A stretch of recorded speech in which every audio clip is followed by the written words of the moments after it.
Okay, so let's be honest.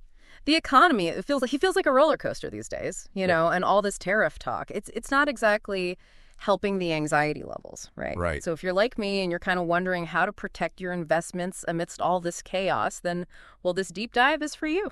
Absolutely. We're going to unpack this article, Lessons from Nixon's Shock and Stagflation, and see if history can offer, well, some guidance. Because guess what? There are some seriously eerie parallels between what went down during Nixon's presidency and what we're seeing right now with President Trump's tariff policies. Yeah. History, it rarely repeats itself exactly, but it often rhymes. And in this case, the similarities are striking enough to warrant attention, especially for ingress. The article, it doesn't beat around the bush. It straight up argues that these tariffs, especially those on Canada, Mexico, and China, could be pushing us towards stagflation. Okay, I know that one gets thrown around a lot, but can you break down what stagflation actually means for those of us who aren't, economics professors? Well, imagine this prices keep going up, but the economy isn't growing. So it's like running up a hill that never ends. Yeah. You're working hard, but you're not making any progress. Yeah. And that's stagflation.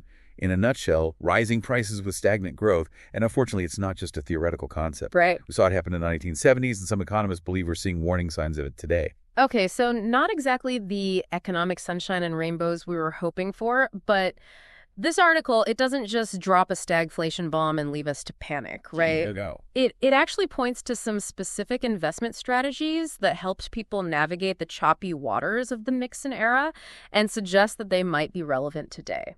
So what's the first life preserver on that list? Well, first and perhaps most fundamental is diversification.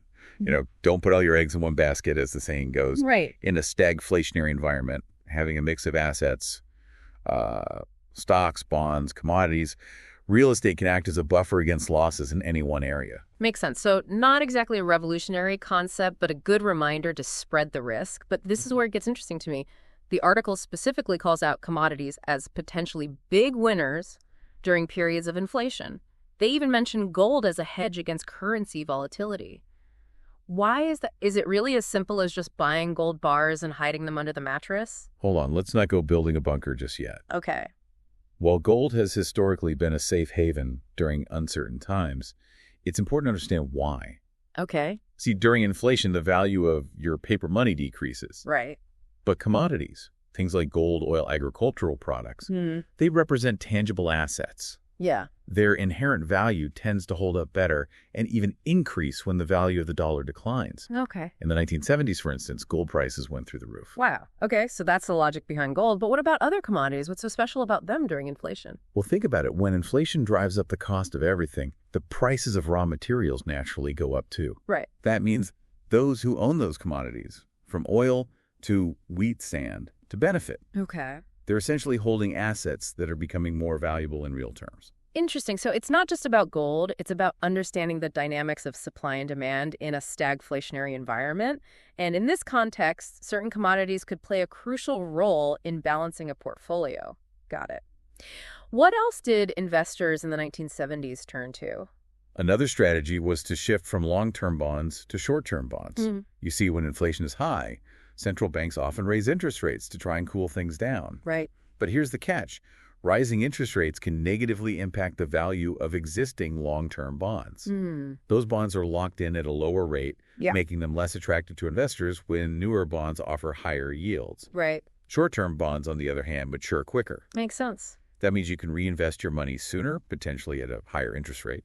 Okay, that makes sense. It's about staying nimble and not getting stuck with investments that lose value when interest rates climb. So it's like a game of musical chairs with your money.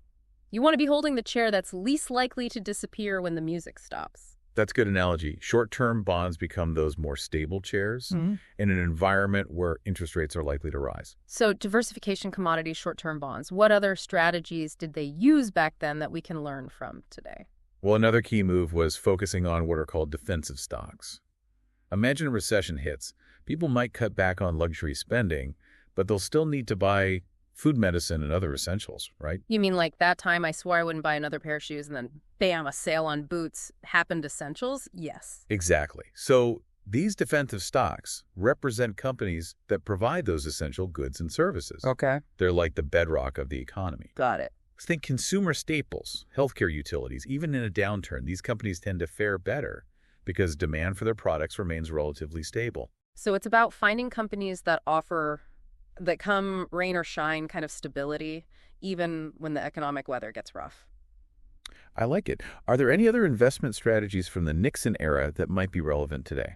The article also suggests looking at real estate, particularly income-producing properties. Because everyone needs a place to live, even during a recession. Precisely. Plus, real estate is a tangible asset. It's something you can see and touch, which can feel reassuring during uncertain times. But even more importantly, real estate can act as a hedge against inflation. Okay. As prices rise, landlords can often increase rents, potentially offsetting the impact of inflation on their investments. So it's about generating income that keeps pace with inflation, which can be tricky with other types of investments. That's a really good point. Any other strategies we should consider? One more, you remember those Treasury inflation-protected securities, or TIPS, we talked about earlier? Right, those bonds with a built-in inflation shield. Exactly. They can be a valuable tool for preserving purchasing power during periods of rising prices, because their principal value adjusts based on inflation. They offer a level of protection that traditional bonds lack. Okay, so we've got a pretty solid list of strategies here. Diversification, commodities, short-term bonds, defensive stocks, real estate, and TPS. But are we really saying that history is just going to repeat itself exactly? I mean, the world is a very different place than it was in the 1970s, right? You bring up a critical point. While we can learn valuable lessons from the past, it's crucial to remember that history doesn't offer a perfect crystal ball. Right. We need to approach these strategies with a critical eye and consider how the unique dynamics of today's world might influence their effectiveness. So it's not about blindly following a historical playbook. It's about understanding the principles behind those plays and adapting them to the current economic landscape. Exactly, and that's precisely what we'll explore further in the next part of our deep dive. We'll delve deeper into the nuances of these strategies, the limitations of historical analogies, and how factors like globalization and technology could impact their effectiveness in today's world.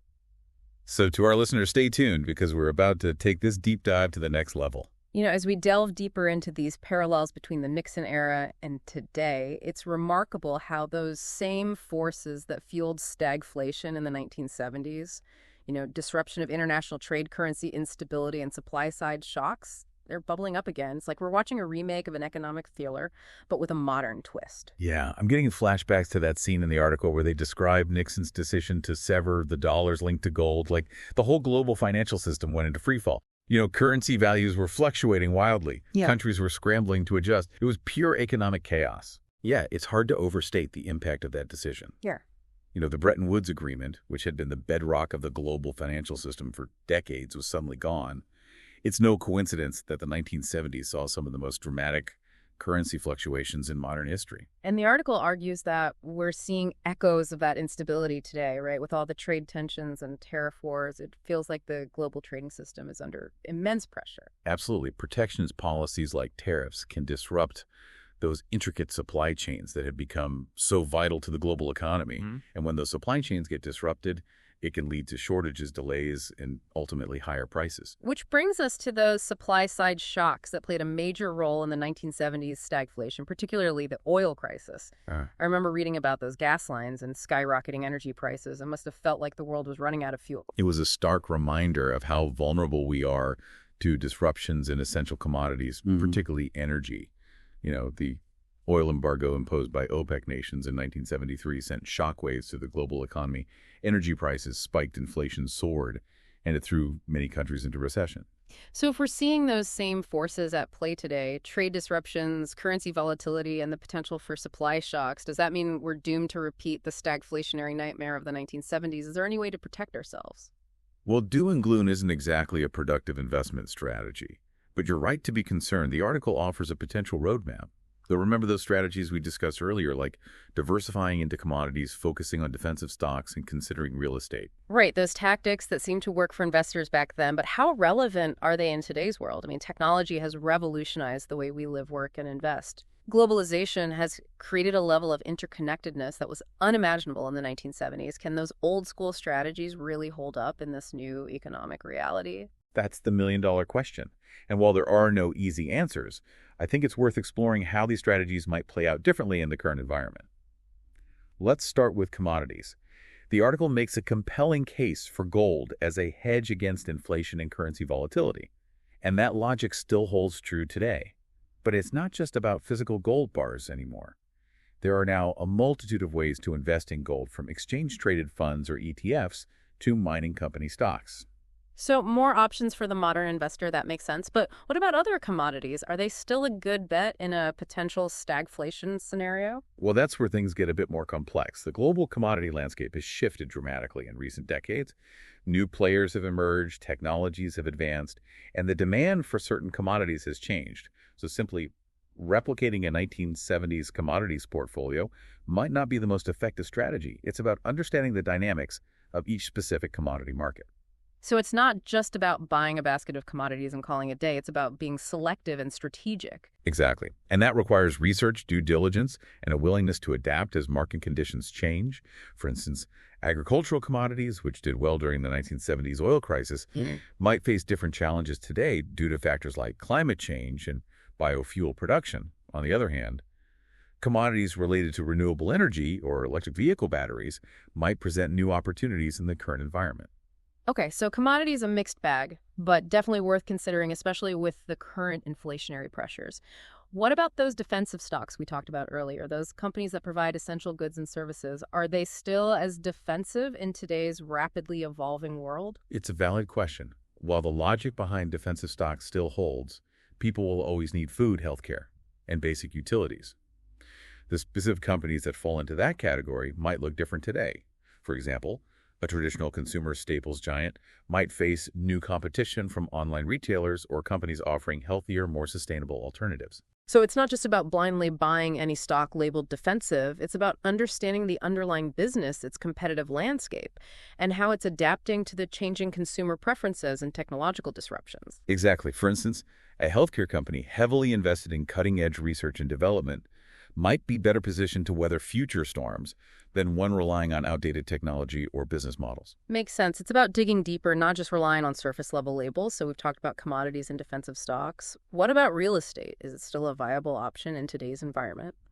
Real estate remains an intriguing asset class, especially during inflationary periods. But it also presents unique challenges and complexities. The 1970s saw a significant boom in real estate values, partly driven by loose monetary policy, and a surge in demand today. Factors like rising interest rates, affordability concerns, and the rise of remote work could significantly impact the real estate market. So location, type of property, and financing terms all become even more critical when considering real estate investments in today's market. It's not as simple as just buying any piece of land or building and expecting it to appreciate in value. You're absolutely right. Real estate is a highly localized market.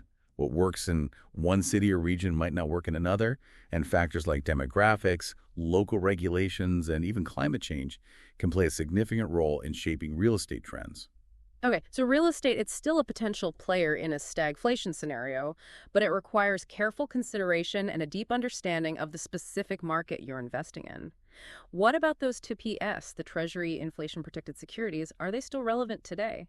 TIPS can indeed be a valuable tool for preserving purchasing power during inflationary times, especially for those seeking a lower-risk investment. But it's important to remember that TIPS aren't a silver bullet. Their effectiveness depends on a variety of factors, including the accuracy of inflation forecasts, the prevailing interest rate environment, and the specific terms of the TIPS security. Right, there are always nuances and trade-offs to consider with any investment.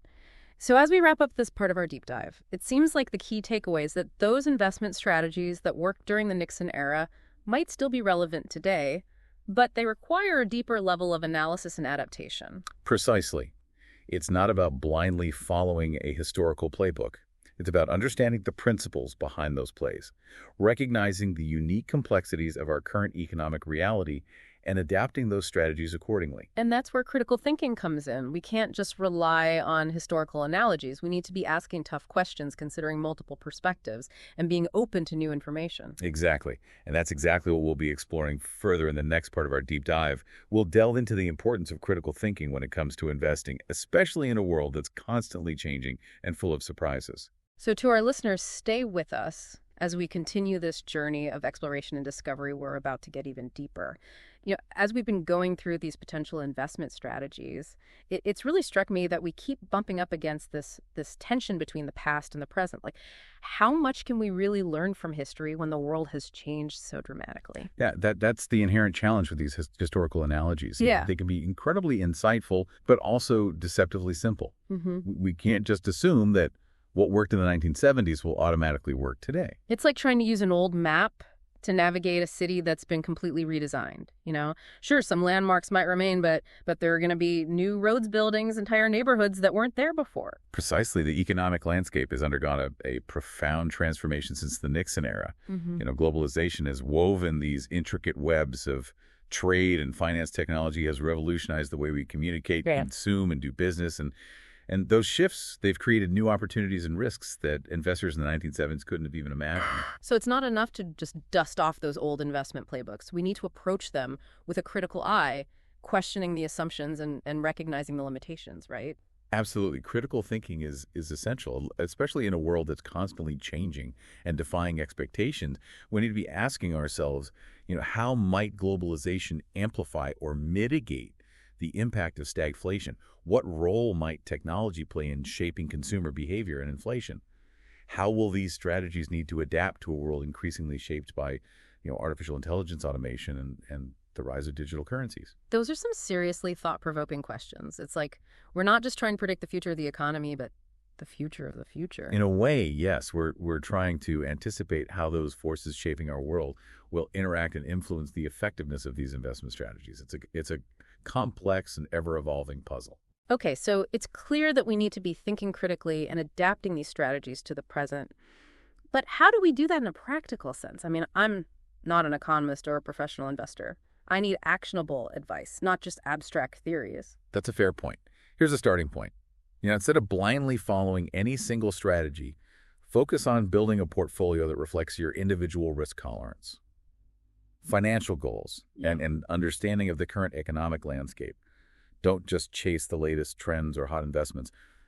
Do your research, understand the fundamentals, and seek advice from trusted financial professionals. So it's about being informed, being strategic, and being honest with ourselves about our own, financial knowledge and limitations. Got it. And here's one final thought I'd like to leave you with. Remember, investing isn't just about maximizing returns. It's also about managing risk and preserving capital in uncertain times like these. It's often prudent to prioritize capital preservation over aggressive growth. Okay, that's some seriously wise advice. Protect what you've earned before taking on unnecessary risk. It's like that old saying, slow and steady wins the race. Exactly. And in the context of investing, slow and steady often means making informed decisions, diversifying your portfolio, and not panicking when markets get turbulent. So to our listener, as we wrap up this deep dive, remember that knowledge is power, but only when combined with critical thinking and a healthy dose of prudence. The economic road ahead may be bumpy, but by understanding the lessons of the past and adapting them to the realities of the present, you can navigate those twists and turns with greater confidence and potentially reach your financial destination. Who knows, you might even enjoy the ride. That's a great note to end on. Thanks for joining us on this deep dive, and we'll catch you next time.